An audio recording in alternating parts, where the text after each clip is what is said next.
It's changing how some families pay for education, but critics say it could affect public schools.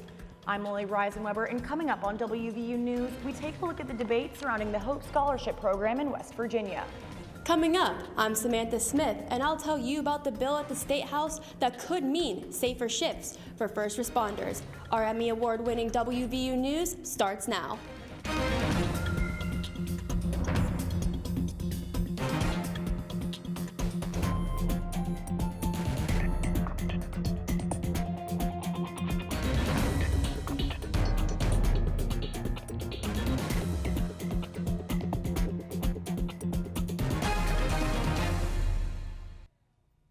Women are refusing to be victims, learning how to fight back and feel safe. I'm Lily Reisenweber. And I'm Jeremy Sands. The local community is coming together to make their voices heard over recent United States military action. These stories and more are coming up on WVU News, an Emmy Award-winning newscast produced by television journalism students right here at West Virginia University. Lily, today marks day 25 of a joint U.S. and Israeli military campaign targeting Iran. And in that time, Jeremy, 7 U.S. soldiers have been killed in action, with more than 150 injured. This conflict has also had an immediate effect on the global economy, leading protesters in Morgantown to speak out. Iran's supreme leader was killed in a joint U.S.-Israeli airstrike on February 28th. President Donald Trump says the military action started in response to Iran's nuclear programs. Since the start of the operation, more than 1,300 people in Iran have been killed in military strikes. Here at home, some local residents recently attended a protest at the WVU Erickson Alumni Center to voice their opposition. I don't think we have the right to bomb a country because it's got authoritarian leaders. You know, there's other means, diplomatic means that we need to be using, and it's harder work maybe than dropping bombs, but I think that's what our country needs to do. Since the start of the military action last month, gas prices across America are also climbing. The national average is now nearing $4 a gallon. That's up 75 cents per gallon since the start of the conflict at the end of February, leaving drivers feeling the squeeze at the pump. As protests over the war continue nationwide, lawmakers in West Virginia are turning their attention to safety here at home, with a new bill designed to protect first responders. Legislative reporter Samantha Smith has more. Samantha? Jeremy, Lily. More than 4 million first responders serve communities around the United States, from firefighters to police officers. But stepping in to help often means stepping into danger. Lawmakers say they're trying to make the job safer for first responders, as assaults against police officers have climbed to their highest level in the past decade. This session, they passed Senate Bill 4. I spoke with a state trooper who says this bill could make a real difference for him and his fellow officers.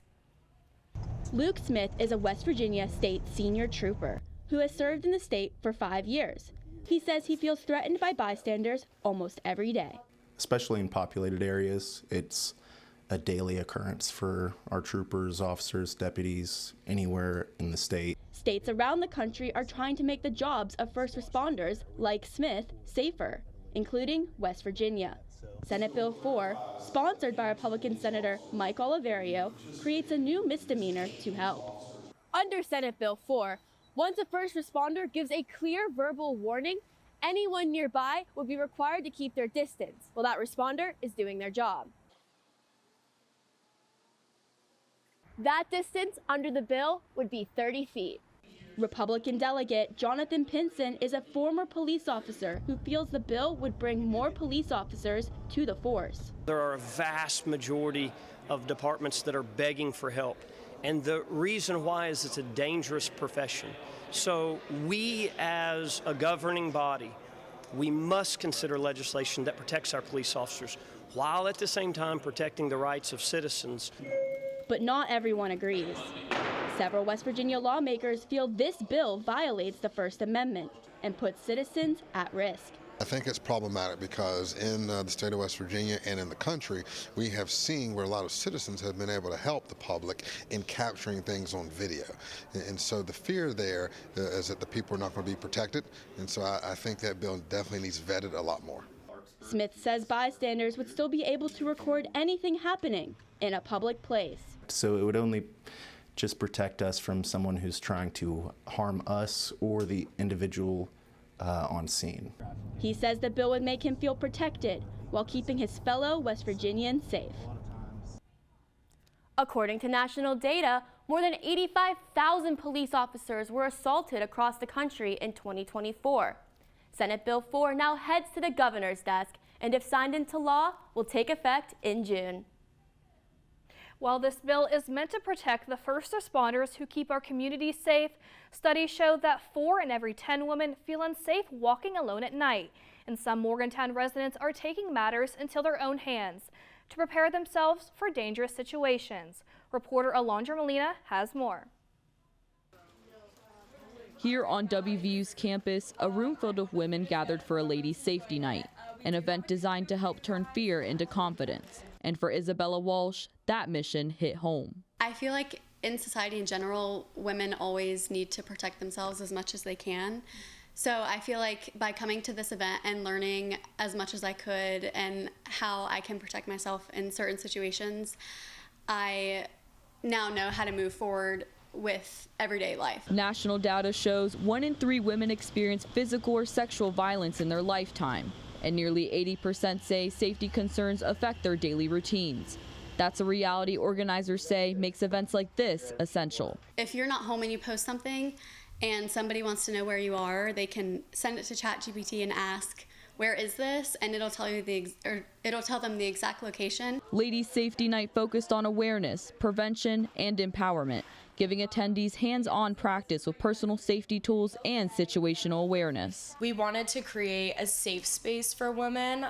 We noticed a lot of times in classes, the women are less likely to ask questions or tell their personal experiences, tell their stories. With 1 in 3 women experiencing violence in their lifetime, walking down an alley like this one can be terrifying. But police say with simple tools like this one, which is just under $20, can help women feel safer and more prepared. Experts add that safety and awareness training can make a measurable difference when helping women recognize threats earlier and respond with confidence. I think by getting it out there and having as many people educated, that'll be really beneficial. More than half of women say they feel unsafe walking alone at night. Organizers hope events like this help change that through education and community support. Alondra Molina, WVU News, Morgantown. You can visit the link at the bottom of your screen for more information on future events like this one. In 2021, the Hope Scholarship was created to give students state money for private school tuition, homeschooling, and more. But this year, for the first time, all students in West Virginia are eligible for the program. State leaders estimate that expansion could cost West Virginia $230 million this year. But one Catholic school in Clarksburg says it's worth the cost. Ashley Vernon began working at Notre Dame High School in 2021. Since then, she says the Hope Scholarship has helped enrollment rates and student opportunities. I believe that people come here and they seek this out because of who we are more than the tuition, but I definitely think that the Hope Scholarship has made it possible for families who otherwise may have had to make sacrifices. 61% of the students at Notre Dame use the Hope Scholarship, but Vernon says she knows some members of her community are against it. I wish they could see the victories that we see and these kids that are growing and learning and able to do so in a different environment that may not have be for everybody, but it's definitely helpful for them. The state pays a standard amount to each county school system to educate a child. But under the Hope Scholarship, instead of that money going to the county, parents can access it to pay for charter, private, or homeschooling costs. In the 2026-2027 school year, that amount is estimated at more than $5,400 per student. Over 10,000 students are currently using the Hope Scholarship, and next year every West Virginia child is able to apply whether they are in kindergarten or in high school. Funds at first were limited. This year, however, the program is open to any child who lives in West Virginia, increasing the total cost to more than $200 million. Some lawmakers worry that growing costs will harm the state's already struggling public schools. For too long, there was a whole host of things that were permitted, like music lessons, tutoring, horseback riding. That sounds nice, but in reality, a public school parent doesn't have the state of West Virginia paying for their kids' trombone, paying for their kids to take horseback riding. Despite criticism, a recent study from the American Legislative Exchange Council ranks West Virginia 5th in the nation for school choice. And staff at Notre Dame High School hope it will continue to grow. And you know, when they have confidence, they're going to learn. You know, it's not all about textbooks. It's having that confidence in yourself. As the Hope Scholarship continues to spread across the state, the debate over school choice in West Virginia is far from over. Coming up, the food truck business is booming. We'll take a closer look at the nearly $3 billion industry and what it means for the local community. That story and more after the break. I'm Lakin Campbell, and straight ahead on WVU News, with over 48,000 food trucks operating nationwide, I'll tell you how the industry is rapidly growing in Morgantown. I'm Reagan Deuceman, and after the break on WVU News, I'll tell you how education, compassion, and a few thousand whiskers is changing lives right next door. Hi, we're WVU. You probably know us for screaming. And yeah, we're pretty good at it. But here, it's more than a chant. It's our celebration of innovation. Let's go. Our rallying cry for community. Let's go! And honestly, it's just our way of life. So whether you're chasing big dreams or just chasing sunsets, let's go! Quiet and ready in control room. 3, 2, 1. Fan in bumper. WVU News is local, in-depth, and always on the move for you.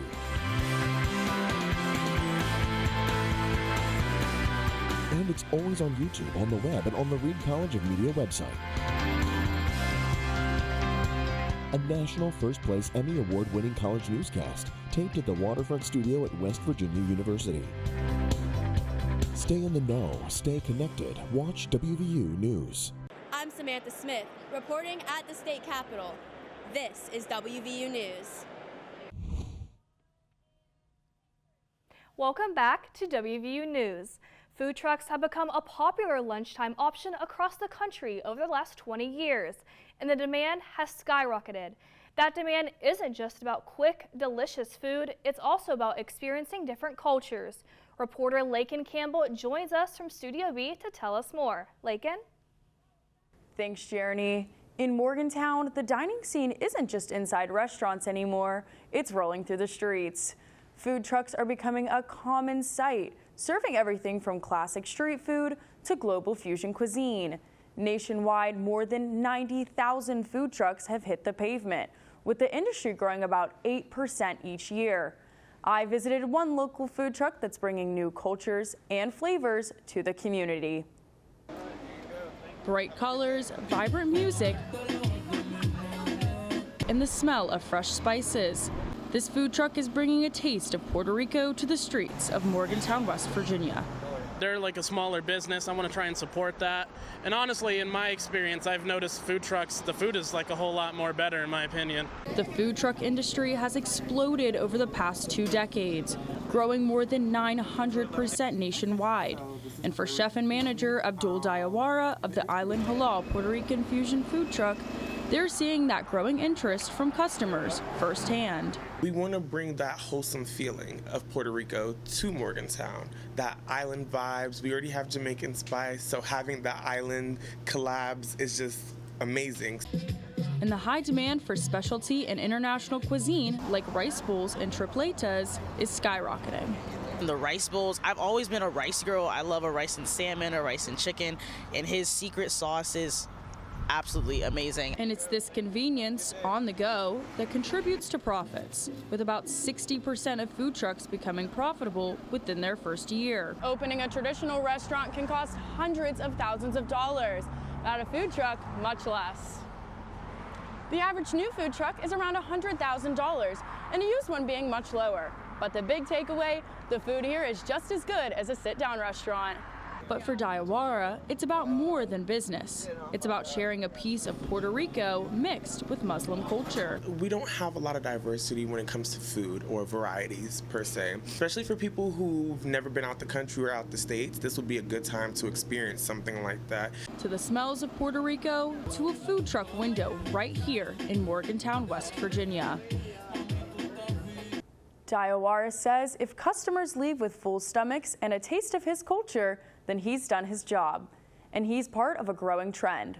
Food trucks continue to surge in popularity, generating more than $1 billion each year. And many say this is just the beginning, with new chefs, new cultures, and new flavors rolling into town. Lily, back to you at the Waterfront Studio. Thanks, Lakin. In every neighborhood, there are stories we pass by every day. Stories that don't ask for attention but deserve to be seen. In this week's segment of Seen and Heard, The Story Next Door, we meet one local nonprofit whose goal isn't only to rescue but to educate. Reagan Deuceman is live in the studio to tell us more. Reagan. Thanks, Lily. Westover Feline Haven isn't just a place where cats wait to be adopted. It's a space where people come to connect and learn. And Director Kimberly Chapman says their mission goes far beyond rescue. It's about building compassion, creating educational opportunities, and strengthening the community around them.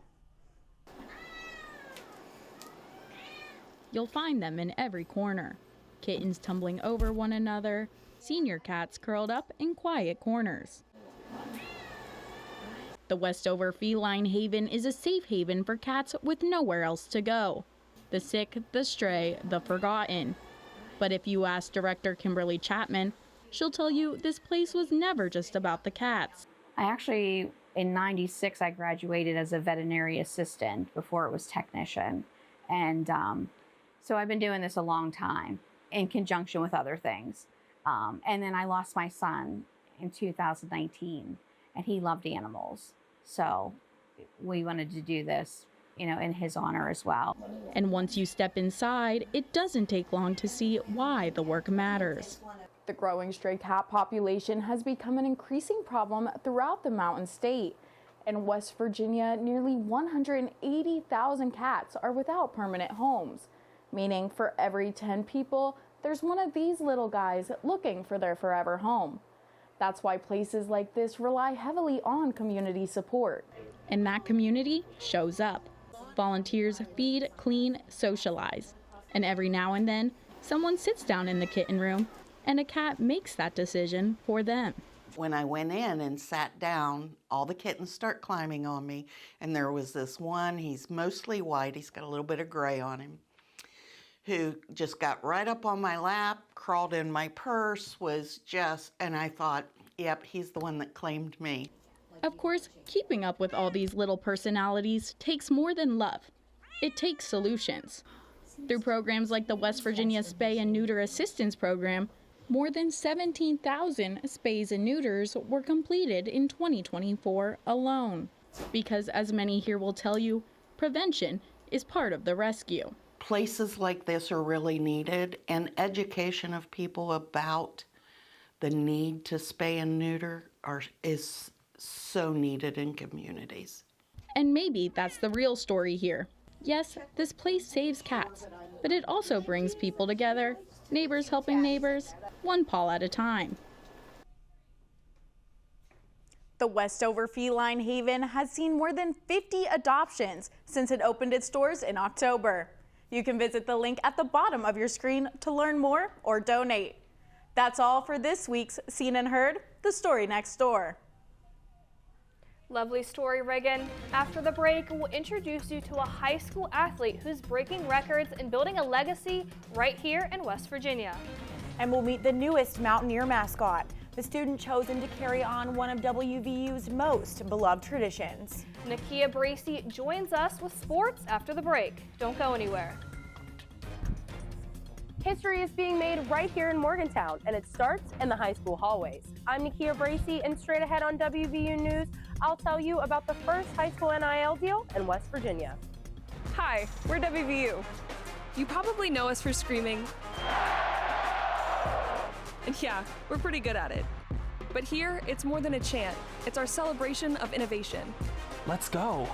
Our rallying cry for community. Let's go! And honestly, it's just our way of life. So whether you're chasing big dreams or just chasing sunsets, let's go!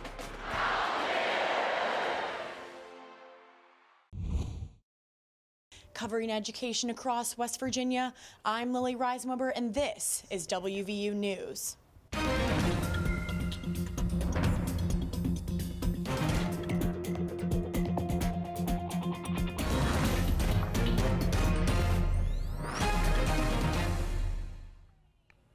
Welcome back. High school sports in West Virginia are entering a new era as the state becomes the 44th to allow name, image, and likeness deals.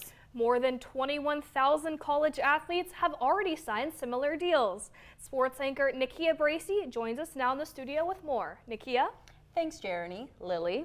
While NIL deals are common at the college level, it's still rare for high school athletes. But this new age is giving student athletes the chance to profit from their own brand.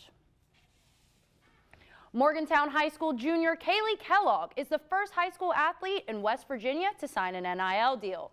I got the chance to sit down with Kellogg, who says these deals can teach student athletes important life skills, from managing finances to preparing for future successes.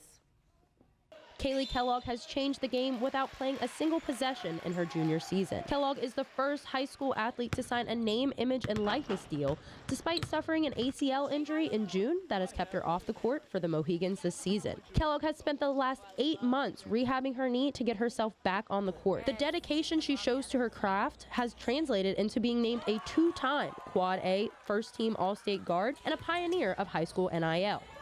Most juniors are worried about passing their exams.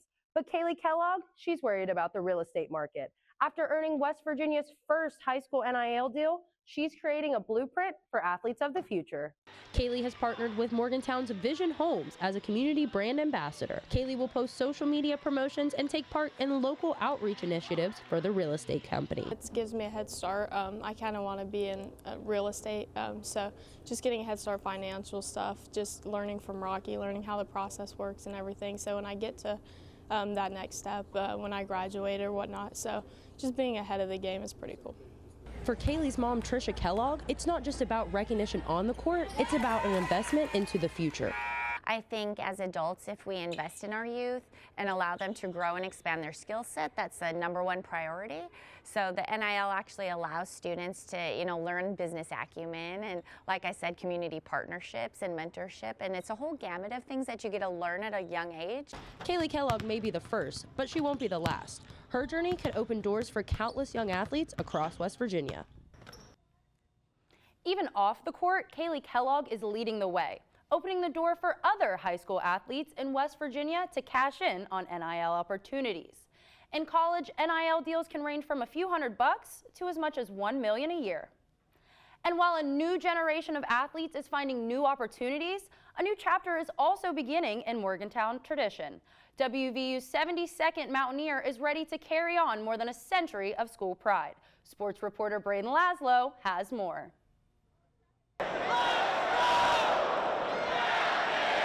The coonskin cap, the buckskins, and the rifle.